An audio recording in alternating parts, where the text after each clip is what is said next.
पालिका के कमिश्नर राधा विनोद जी के साथ एक बैठक संपन्न हुई और जो राज्य शासन के माध्यम से निधि उपलब्ध हुआ है मीरा भाईंदर महानगर पालिका को, हमारे मुख्य नेता तथा माजी मुख्यमंत्री आदरणीय एकनाथ शिंदे साहब इस राज्य का नेतृत्व जिस वक्त मुख्यमंत्री के तौर पर कर रहे थे, तभी उन्होंने 1800 करोड़ रुपए विविध विकास योजना के लिए दिया था और साथ ही में 900 करोड़ रुपए का निधि FMRD के माध्यम से रास्ते के लिए दिया था। तो उसका सभी काम कहाँ तक पहुंच गया इसका मैंने आज जायजा लिया। उसमें बहुत सारे काम जो है आगे के 3 से 4 महीने में पूरे हो जाएंगे, ये वायदा मुझे कमिश्नर साहब ने किया और जल्दी से जल्दी वो काम पूरा हो जाएगा। साथ ही में मीरा भाईंदर महानगर पालिका को सूर्या प्रकल्प से जो पानी आने वाला है वो कितने दिन में पूरा हो जाएगा। साथ ही में जो पुरानी धोखादायक इमारतें हैं जो 84 के पहले की भी है, अगर कुछ तकलीफों की वजह से वो डेवलप नहीं हो सकते तो उसके बारे में जानकारी ली, उसका निर्णय भी जल्दी राज्य शासन के स्तर पे लिया जाएगा। और सबसे बड़ी बात जो है क्लस्टर योजना से जो धोखादायक इमारत है भाईंदर वेस्ट की वो निकालने की मांग कुछ लोगों की जो रहवासी है उनकी थी, तो मैंने ही 15 दिन पहले मंत्रालय में एक बैठक आयोजित की थी। उस बैठक में ऐसा निर्णय हुआ कि अगर क्लस्टर बड़ा रहेगा तो उसमें से जो डेवलपमेंट अलग तरीके से करना चाहते हैं तो उनको निकाला जाए, छोटे क्लस्टर बनाए जाए और उस माध्यम से उनको सभी सुविधा, सभी FSI के रूप में सभी जो जिम्मेदारी राज्य सरकार की बनती है वो देते हुए उनका विकास किया जाए। तो निर्णय हमने लिया और जल्दी ही नगर विकास के मंत्री आदरणीय एकनाथ शिंदे साहब के माध्यम से उसको हम सैंक्शन देंगे और लोगों में डरने की कुछ जरूरत नहीं है। जो भी सुविधाएं या योजना है आम जनता के लिए है, या आम जनता को जो चाहिए वो हम दे पाएंगे। और मैं तो इस शहर का लोक प्रतिनिधि के तौर पर 16 साल से काम कर रहा हूँ और आज राज्य का मंत्री हूँ, तो मीरा भाईंदर शहर की जनता का जो समस्या है वो मेरी समस्या समझते हुए मैं काम करूंगा और उनको क्लस्टर का जो पार्ट उनको नहीं बनना है तो उसमें से उनको बाहर निकालूंगा। और साथ में जो धोखादायक इमारत है कोई भी डरने की जरूरत नहीं, हर धोखादायक इमारत का पुनरुज्जीवन होगा, उनका पुनर्निर्माण होगा।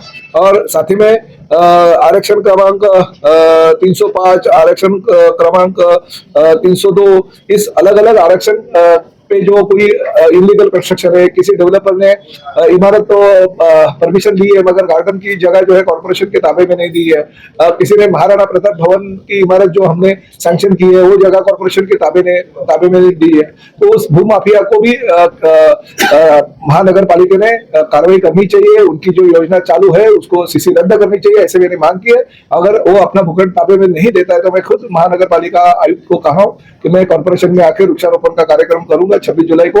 मगर मुझे राधा विनोद शर्मा जी के ऊपर पूरा भरोसा है, वो जल्दी से जल्दी 1 महीने के कार्यकाल में वो भूखंड ताबे में लेंगे और वहां पे गार्डन बनाएंगे, क्योंकि उसका निधि भी उपलब्ध हमारे पास हो गया है। जल्दी से जल्दी ये काम होगा और मीरा भाईंदर शहर के लिए बहुत ही अच्छा जो विकास का काम है वो हम करते रहेंगे। सर, मैं डेवलपमेंट को लेकर भी मनपा के अधिकारियों को सूचना दी कि वो धोखादायक इमारत डिक्लेयर करते हैं और उसका खामियाजा जो रिडेवलपमेंट में जो लोग हैं उनको भुगतना पड़ता है।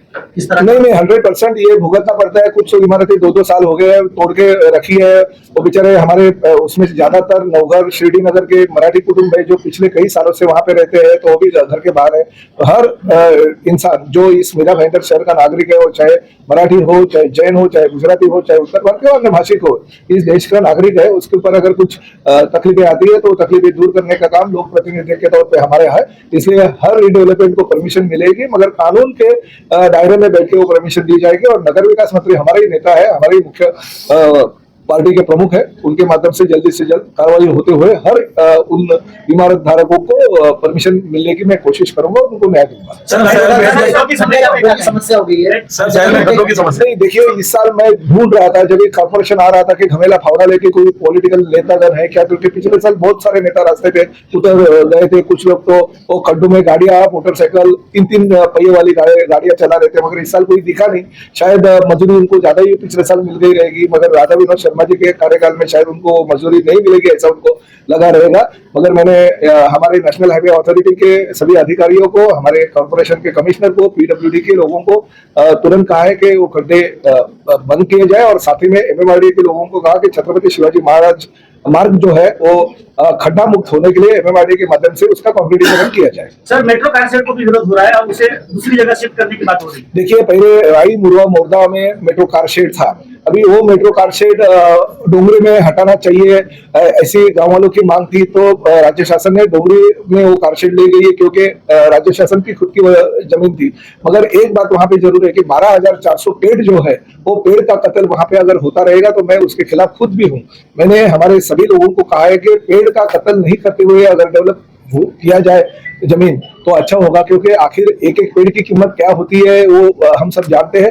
तो निसर्ग बचाना हमारा कर्तव्य है, और निसर्ग को बचाने के लिए जो भी पर्यावरण प्रेमी हमारे पास आते हैं उनको हम न्याय देने की कोशिश करेंगे।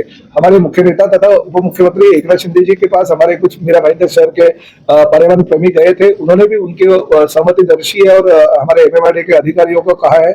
मगर वो पेड़ जितने भी उसमें से बचाना चाहिए, या जितने भी पेड़ों की कत्ल नहीं होनी चाहिए, ये उनकी जो मांग है उस मांग से मैं भी उतना ही उनके साथ में हूँ। निसर्ग का बचाना हमारे लिए क्रम प्राप्त है। ठीक है सर।